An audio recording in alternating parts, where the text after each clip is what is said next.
નમસ્કાર, સમાચારો સાથે હું છું જયેશ। સૌપ્રથમ વાત કરીશું એ ઘેલછાની કે જેના ચક્કરમાં સગીરોના મૃત્યુ નિપજ્યા છે। જ્યાં અમદાવાદની ઘટના છે કે જ્યાં રીલ બનાવવાના ચક્કરની અંદર 3 સગીરો ડૂબવાનો મામલો સામે આવી રહ્યો છે। ફતેવાડી કેનાલમાં ફાયરની ટીમ દ્વારા 12 કલાકે શોધખોળ હાથ ધરાઈ, જ્યાં વિચાલા મેટ્રો યાર્ડ નજીક 2 સગીરોની લાશ મળી આવી। મૃતક યક્ષ ભંકોડિયા અને યશ સોલંકીના મૃતદેહ મળી આવ્યા છે। ક્રિશ દવેની હજુ સુધી કોઈ ભાળ નથી મળી। સ્કોર્પિયો કાર સાથે રીલ બનાવવા આ સગીરો પહોંચ્યા હતા। યુટર્ન લેતી વખતે કાર કેનાલમાં ખાબકી ગઈ। દુર્ઘટના બાદ મિત્રો અને સ્વજનોમાં શોકનો માહોલ છવાઈ ગયો। આ સમગ્ર મામલે ચોંકાવનારો ખુલાસો થઈ રહ્યો છે। સ્કોર્પિયો માલિક સૌરભ ગુપ્તાએ નિવેદન આપ્યું કે અમે કાર ભાડે આપી જ ન હતી। મિત્ર મૌલિક ઝાલેરા દર્શન કરવા માટે કાર લઈ ગયો હતો। મૌલિકે કાર તેના મિત્ર રુદ્રને ફોટા પડાવવા માટે આપી હતી।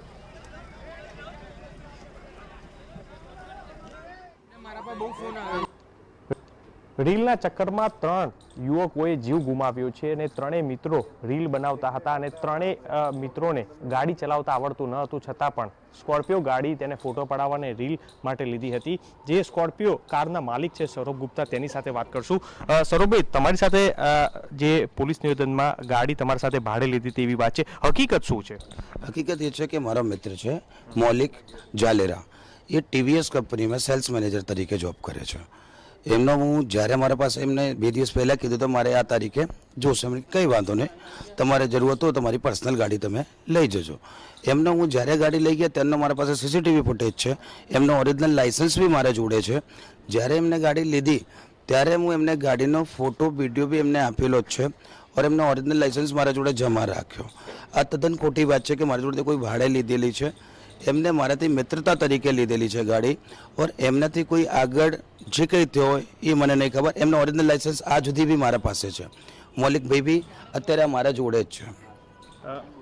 કઈ રીતના તમારા પાસે શું લઈને એમને કીધી હતી કે ભાઈ હું આટલા તારીખે આપી દઈશ કે આટલા કલાકો માટે લઈ જઈશ, કે શું કીધું હતું? એમને ખાલી કીધું કે મારે અહીંયા દર્શન કરવા જવું છે। સૌરભભાઈ, હું તમને ટીવીએસમાં એટલો ડિસ્કાઉન્ટ આપ્યો છે, મને કંઈ વાંધો નહીં, તમે મિત્ર તરીકે લઈ જાઓ, પણ મારે એક સ્વભાવ છે કે કોઈ બી માણસ હું એનો લાઇસન્સ લીધા વગર મારી પર્સનલ ગાડી કોઈને આપતો નહીં। તો એ જે ટાઈમે મારા સીસીટીવી ફૂટેજમાં ક્લિયર દેખાઈ દે છે કે મને લાઇસન્સ આપે છે। આજે બી ઓરિજિનલ લાઇસન્સ એમનો મારા પાસે છે। તમારે ટૂર્સ એન્ડ ટ્રાવેલર્સનું એ શું છે અને જે વાત છે હકીકત કે તમે જે 3500 રૂપિયા આપી અને લીધેલી છે, આપી છે લોકો? એકચ્યુઅલી એમાં શું હતું કે મારી ગાડીમાં 3600 રૂપિયાનો ડીઝલ હતો। એમને કીધું ગાડી તમે લઈ જાઓ, મારો જે ડીઝલ છે અંદર એ ડીઝલના તમે ખાલી મને પૈસા આપી દેજો।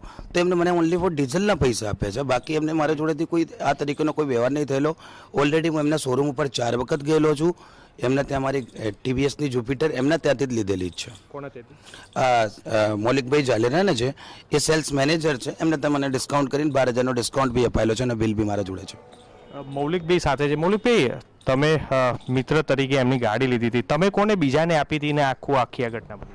મેં સૌરભભાઈ જોડેથી ગાડી લીધી, મારા મિત્ર છે। મેં મારા બહાર ફરવા જવાનો પ્લાનિંગ હતો તો મેં એમની પાસે ગાડી લીધી। હવે મારો ફ્રેન્ડ છે રુદ્ર, હવે એ મારી સાથે જ હતો।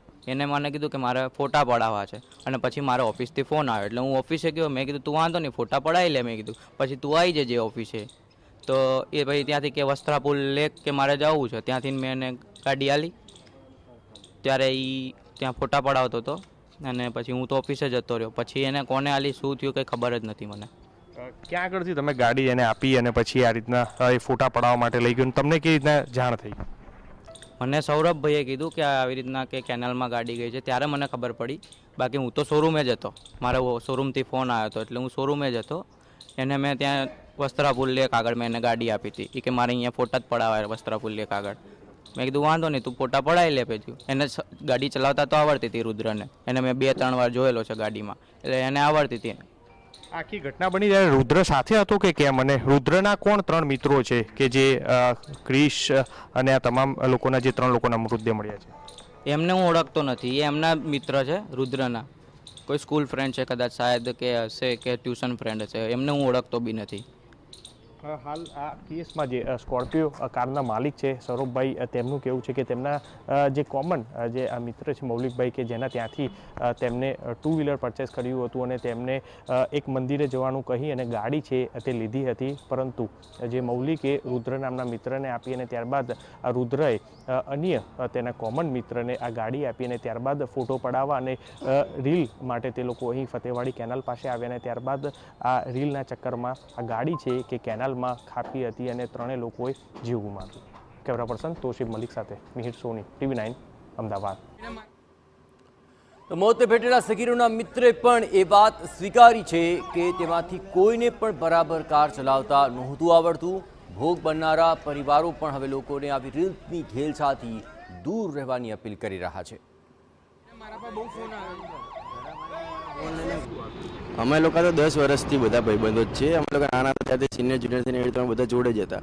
પણ કાલે અમે લોકો રોજ જોડે જ બેસીએ, પણ કાલે એ લોકોને નવી ગાડી જોઈ અને ભાડે એનો ફ્રેન્ડ લાવ્યો હતો એટલે એ લોકોને નવાઈ લાગી કે અમારે બી ટ્રાય કરી છે. એ લોકોને સરખી આવડતી નથી તો એમાં એ ટર્ન મારવા રહ્યા. એમાંથી 2 જણા પાછળ સ્નેપ ને ઉતારવા માટે બેઠા હોય તો ટર્ન મારવા રહ્યા અને ટર્નના બદલે એક્સિડન્ટના બદલે બ્રેક લાગી. પછી એમાં ને એમાં આવું થયું. કોણ ચલાવતું હતું? યક્ષ પંખોડિયા જેની અત્યારે બોડીમાં. અત્યારે બધા દીકરાઓના માતા પિતાએ હવે આ જોવા પછી તરત જ દીકરાઓને સચેત કરી દેવો પડે કે આ રીલના ચક્કરમાં પડવું નહીં, કારણ કે આ રીલ માતા પિતાઓ પણ પોતાના દીકરાનું ધ્યાન રાખવું પડે એવું અત્યારે સબક શીખવા મળ્યો છે. એટલે બધા દીકરાઓ સમજી જવું જોઈએ અને આ અત્યારે બધાને આખો એક યુગ ચાલી રહ્યો છે કે આ રીલ બનાવવાનો, તે આપણે ના કરવું જોઈએ. માતા પિતાનું વાત માનીને દીકરાઓ બધું સમજવું જોઈએ. તમારા મા બાપ, તમારા પરિવારના ભાઈ બહેનને તકલીફ આવી થાય. અમારા 3 પરિવારના દીકરાઓ અમે આજે ગુમાવ્યા છે. 2 હાથ જોડીને વિનંતી કરું. મારા પર બહુ ફોન આવ્યો. રીલની ઘેલછામાં આ 3 યુવાનોનો જીવ જતો રહ્યો.